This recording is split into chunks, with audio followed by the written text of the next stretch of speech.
This is Lesson 15.5, Constitutional Rule in England. Why and how did the constitutional state triumph in England?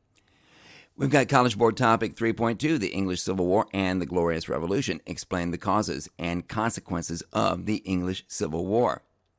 The English Civil War and the Glorious Revolution.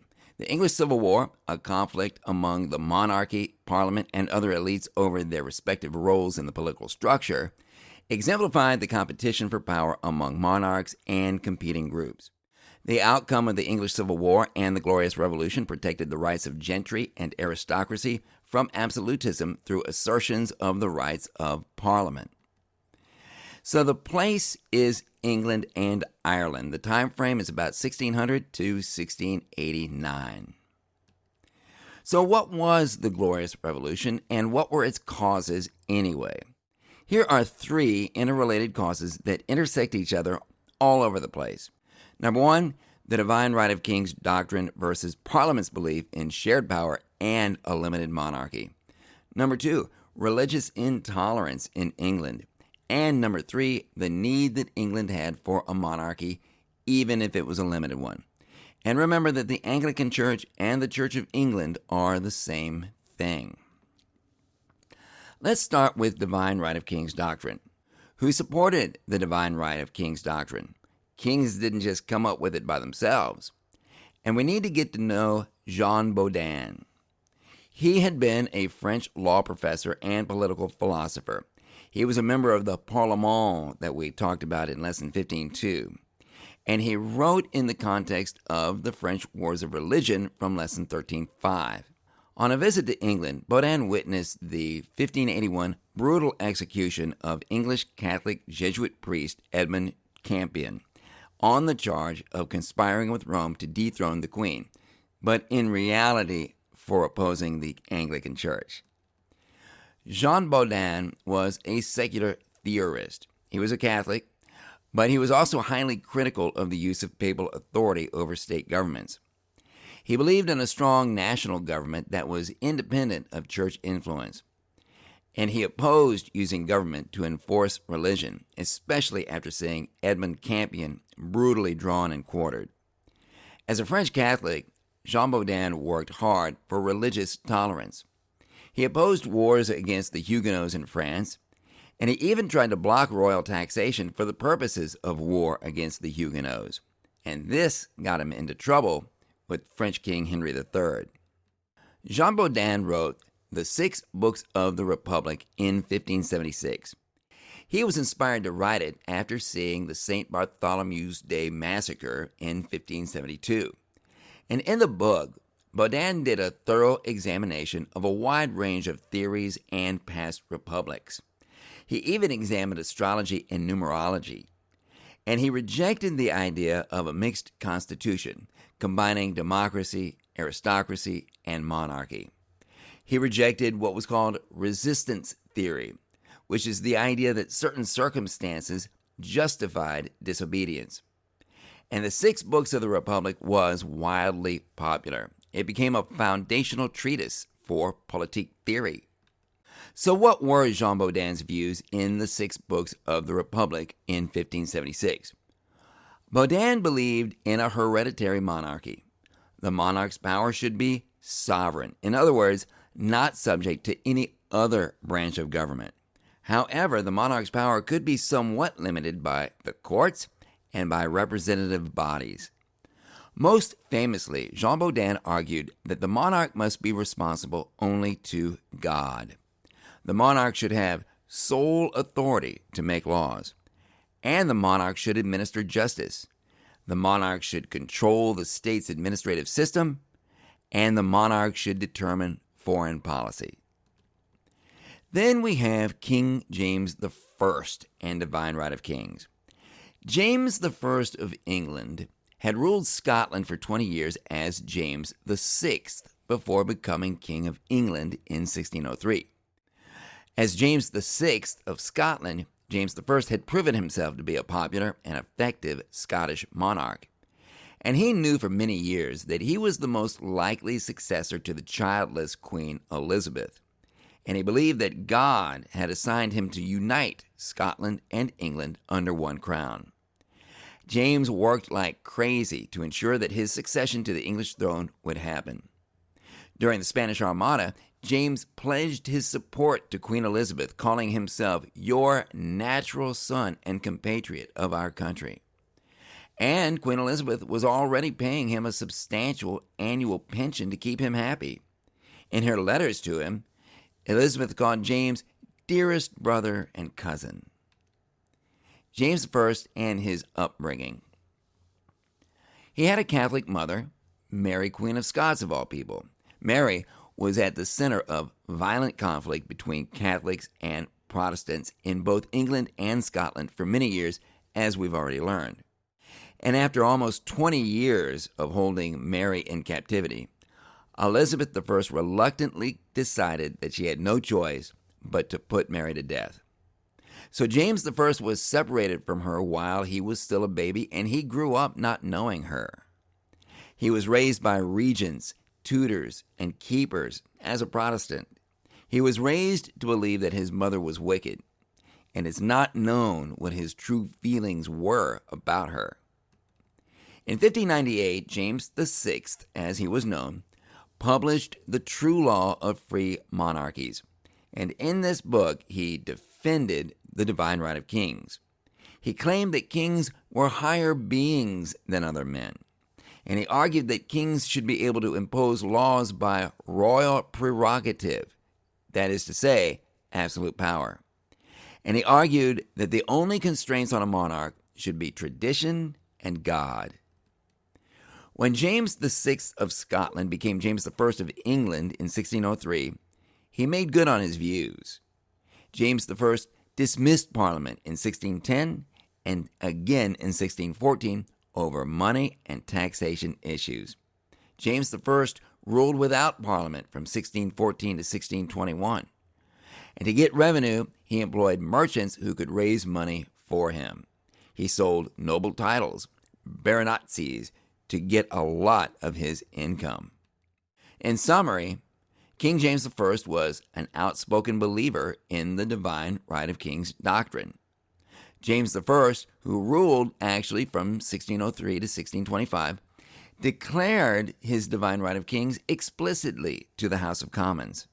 He wrote extensively on the topic, including his book, The True Law of Free Monarchies. He openly acted on his belief in the divine right of kings in his dealings with Parliament, dismissing Parliament, finding alternative sources of revenue, selling noble titles. James I and the Church. As soon as James I became King of England, a group of English Puritans presented him with the Millenary Petition.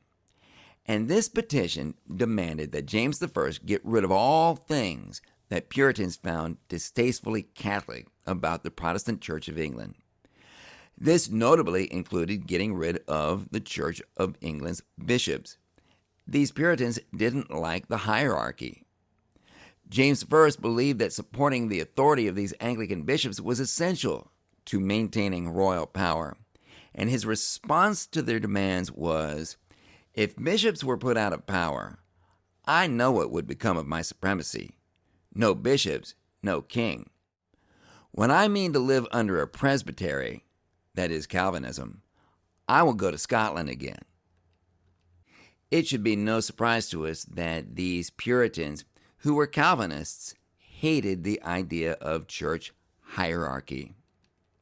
Let's also mention the hatred that Protestants, and especially Puritans, had for the Catholic Church and for Catholics. In fact, let's explore the mind of the Puritan regarding Catholics. What might a Puritan have said to you about Catholics? Well, number one, Catholics want to take away your direct relationship with God.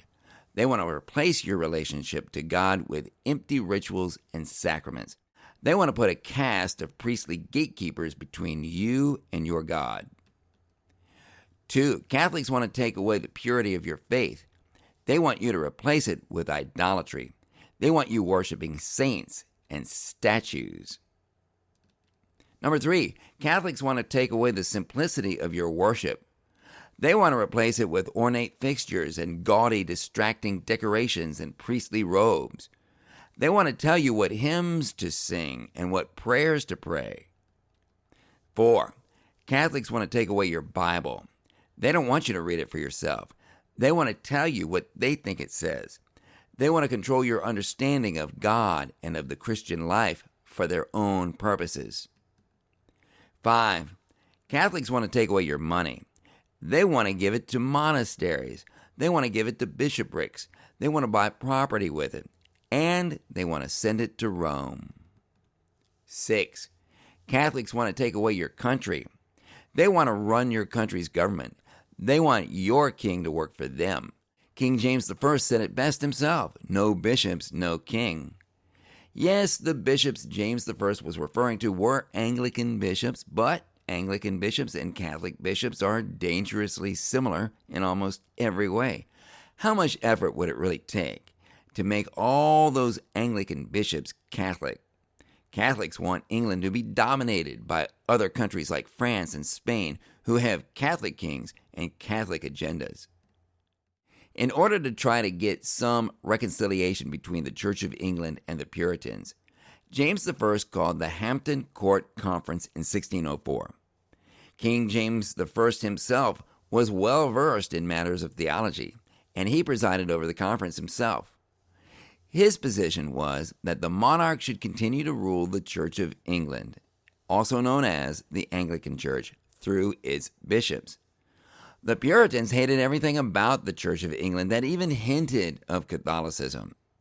The conference was not successful, but it did lead to the commissioning of the King James Bible, which was completed in 1611. James I and Catholicism. James I survived at least 3 Catholic plots to kill him. The most famous of these was the Gunpowder Plot, in which Guy Fawkes, a member of the plot but not the leader, was discovered guarding 36 barrels of gunpowder, which was going to be used to blow up the House of Lords and James I with it on Parliament's opening day in November 1605. As a result, Parliament passed the Oath of Allegiance Act in 1606, in which every citizen had to deny that the Pope had any authority over the king, not to deny Catholicism itself. James I viewed the oath as more secular than religious, but many Catholic clergy and Jesuits left England, and James I was lenient toward lay Catholics who took the oath. James's son was Charles I.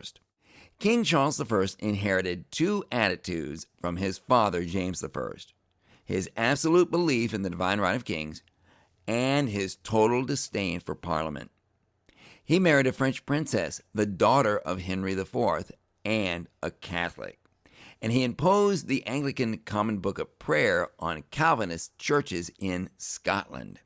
Charles I, Archbishop of Canterbury, William Laud, imposed bishoprics on Calvinist Scotland, which was highly antithetical to the most basic Calvinist beliefs, as we know. He turned the phrase "no bishops, no king," which James had said, into "more bishops, more king." Charles I and his dealings with the English Parliament. Charles I ruled from 1625 to 1649, and he refused to call Parliament at all from 1629 to 1640. Charles I went around Parliament to levy taxes and raise armies. Charles I's belief in divine right of kings caused multiple squabbles with Parliament over power, and these squabbles would eventually lead to the English Civil War from 1642 to 1649 and the beheading of Charles I for treason. The Bishops' Wars, 1639 and 1640. There were 2. King Charles I attempted to impose his will on the Scottish Calvinists, also known as the Presbyterians, by force. He fought 2 small wars against the Scottish, which he lost. And to get peace, Charles I had to agree to give the Scottish Calvinists everything they wanted and pay for their war costs. He signed off on this at the Treaty of Ripon in 1640. War with Parliament was the ultimate result of the Bishops' Wars. In order to cover the costs of the bishops' wars and the costs specified in the Treaty of Ripon, Charles I had to call Parliament and ask them for the money. Charles I had been running the country without them for 11 years. But before agreeing to give Charles I anything, Parliament was going to insist that he not raise taxes and not raise armies without their consent.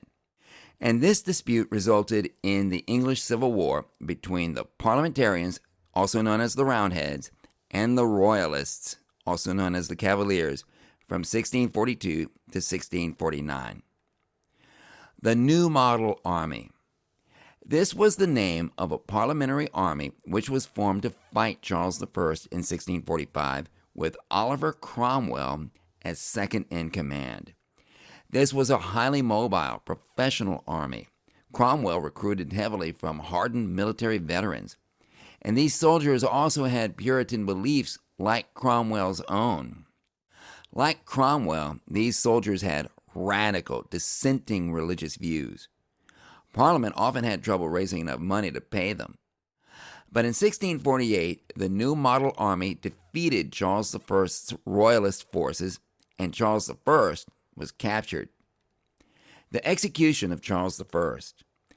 The radicals that Cromwell had recruited in the New Model Army wanted Charles I executed, but Parliament refused, voting 125 to 58 not to execute him. So the radicals in the army that Cromwell had recruited purged the Parliament of any of the king's friends, leaving only what was called a rump or remnant Parliament. And this rump Parliament voted to execute Charles I with no problems. So in this context, the word rump meant remnant because all the members who were not loyal to Cromwell had been forced out in 1649. Cromwell savagely reconquered Ireland from 1649 to 1653, committing many anti-Catholic atrocities. Cromwell considered the Irish to be dangerous barbarians and heretics. And Cromwell, a devout Puritan, was blatantly anti-Catholic. He was still second in command of the New Model Army at the beginning of the campaign. He massacred a Catholic garrison. He banned Catholicism in Ireland. He executed priests. He confiscated Catholic-held lands and gave them to common Protestant settlers. Between 200,000 and 600,000 Irish civilians died, and another 50,000 were deported as indentured laborers. In 1650, Cromwell was made commander of the New Model Army and continued to have it wage war in Ireland. Oliver Cromwell, Lord Protector of the Commonwealth. A couple of different attempts at a new parliament failed. John Lambert wrote a new constitution, and he called his proposed constitution the Instrument of Government in 1653. This document gave all Christians religious freedom except the Catholics, and it named Oliver Cromwell as Lord Protector for life. England was now a protectorate. But then Oliver Cromwell died in 1658. Cromwell's death brings us to a third cause of the Glorious Revolution, which was that the English had a cultural need for a monarchy. As we just saw, at the end of the English Civil War, that rump parliament executed Charles I as a traitor and a heretic. And this was the first time a king was ever executed in England. And it was a shocking and disturbing event for the English people.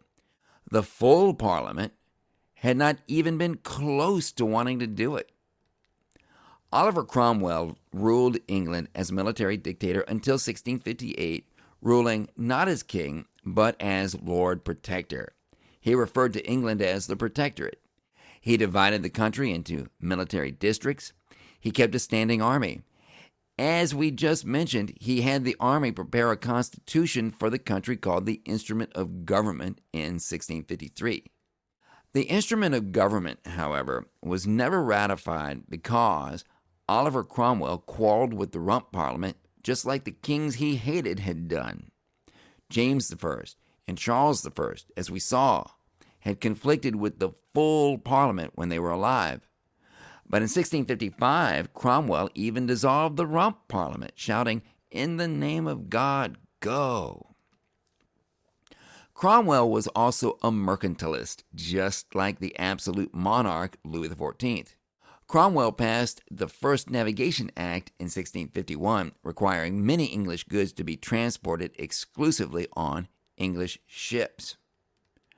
And this resulted in the First Anglo-Dutch War with the Dutch Republic. Luckily, Cromwell won. The Protectorate collapsed when Oliver Cromwell died in 1658. The English rejected a continuation of military rule. They chose instead to return to civilian government. And the English restored the monarchy, bringing Charles II to the throne, and he ruled from 1660 to 1685. Charles II made a deal with his cousin Louis XIV in 1670. And in this deal, Charles II got a yearly salary from France. And in return for this salary, Charles II would relax anti-Catholic laws in England. He would work to re-Catholicize England. And he would even become Catholic himself on his deathbed. This was all a huge scandal when the public found out about this deal with France. The English king himself was on the take from the French government, a Catholic government. Not long after Charles II was crowned, the monarchy and the Parliament were at it again. And Parliament passed the Test Act in 1673. And the Test Act said that no one outside the Church of England could hold office, teach, preach, attend the university, or hold meetings. But Parliament was unable to enforce the Test Act. For example, William Penn, who founded Pennsylvania, was prosecuted for holding a Friends of Jesus, that is to say a Quaker meeting. But the jury refused to convict him. James II became king in 1685, and he was openly pro-Catholic. James II completely ignored the Test Act of 1673. He appointed Catholics to the army, the university, and local government positions. He appointed Catholic court judges who would not let defendants be convicted under the Test Act. He founded Catholic schools.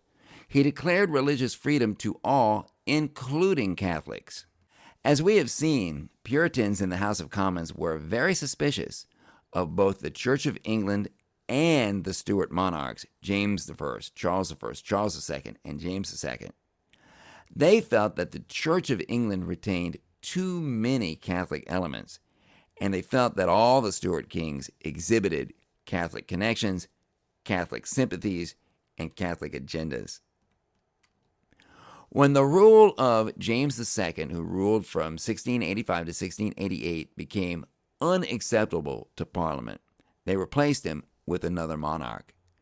And this replacement monarch was James II's own estranged daughter, Mary, and her Dutch aristocrat husband, William of Orange. Both William and Mary were reliably and refreshingly Protestant. Parliament and the Church of England offered the throne to James II's Protestant daughter, Mary, and her Dutch husband, William of Orange. James II was forced to leave England with his family. The crowning of William and Mary as king and queen was known as the Glorious Revolution because there were only a few deaths involved. However, the other big part of the Glorious Revolution was the English Bill of Rights. Before William and Mary could ascend to the throne of England, they had to sign off on this very pivotal document. The English Bill of Rights put the power of Parliament above that of the king. Divine right of kings was to be officially and forever dead in England. England had its monarchy, but it was a limited or constitutional monarchy and not an absolute monarchy. The English Bill of Rights limited the monarch's power in 5 important ways. Number 1, it gave Parliament the exclusive right to make all laws. Number 2, it forbade the Crown from suspending any laws. Number 3, it said Parliament must be called at least every 3 years. 4, it provided for an independent judiciary. And finally, 5, It forbade the keeping of a standing army in peacetime. However, the English Bill of Rights was also explicitly anti-Catholic. It said Protestants could have arms, but Catholics could not. It said Protestant dissenters, Calvinists, Quakers, Puritans, etc., could worship freely, but Catholics could not worship freely. And it said no Catholic could ever be on the English throne. So what were the effects of the Glorious Revolution? As we just saw, the Glorious Revolution ended the doctrine of divine right of kings in England. England became a constitutional monarchy, in which the monarch's power was limited by a constitution. The Glorious Revolution instituted the English Bill of Rights, which had a profound impact on the U.S. Constitution. A third effect was, of course, the English Bill of Rights. This document established England's constitutionalism. The English Bill of Rights influenced the American Revolution. It influenced the Declaration of Independence. It influenced the Constitution of the United States. And it influenced constitutions around the world. Thomas Hobbes, 1588 to 1679. Thomas Hobbes was one of the earliest Enlightenment philosophers, and we'll talk a great deal about the Enlightenment in chapter 16. Hobbes excelled in numerous academic areas, and he was a friend of Galileo. He was English, he was a staunch supporter of the rights of the king, and this made him what we would call a royalist. But afraid for his life, Hobbes relocated to France in 1640, and he watched the tragic events in England unfold from there. And then he moved back to England in 1650. Thomas Hobbes lived through the English Civil War, which lasted from 1642 to 1649. He was observing it from France.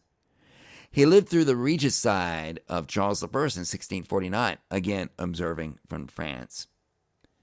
And he lived through Cromwell's Puritan protectorate from 1649 to 1658, and then he was living mostly in England. Thomas Hobbes was one of the first of many Enlightenment thinkers to apply rational, scientific analysis to the study of society. He traveled to other countries several times to meet with scientists who studied government. And he became interested in why people let themselves be governed. And he began to seek the best form of government. And the result of all of this scientific analysis was his famous treatise, Leviathan, in 1651.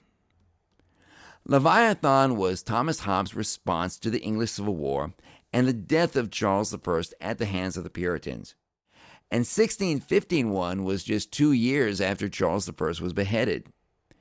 In his book Leviathan, Thomas Hobbes described human society as a dangerous and terrible monster. And this was because humans were inherently cruel, selfish, greedy, and hungry for power.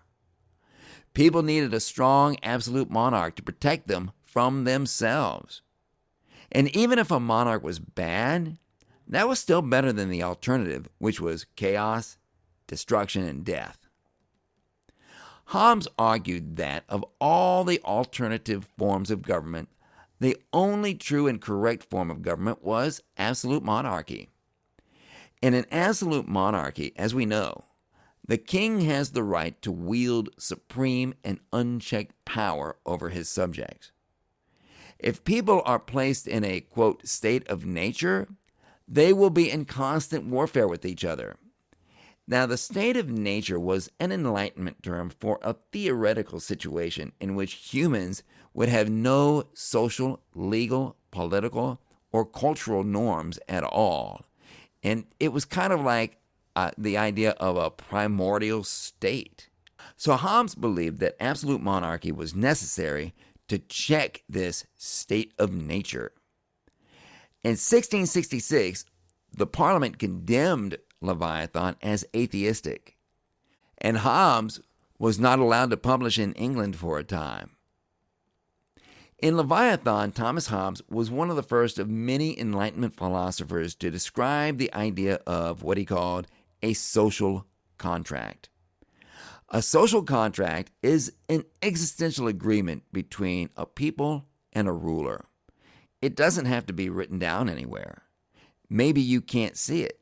Maybe you can't read it. Maybe you can't touch it. But nevertheless, it is there and it is real. This social contract basically says we will submit to your rule as our monarch, and in return, you will provide us with protection, security, stability, and order. Today, we might see absolute monarchy and the social contract as being in contradiction to each other, but Hobbes did not. A social contract was more existential and less tangible than, say, a written constitution or a written Bill of Rights. John Locke and Jean-Jacques Rousseau were two famous Enlightenment thinkers who would expand the idea of the social contract to embrace a more optimistic view of human beings than Hobbes had.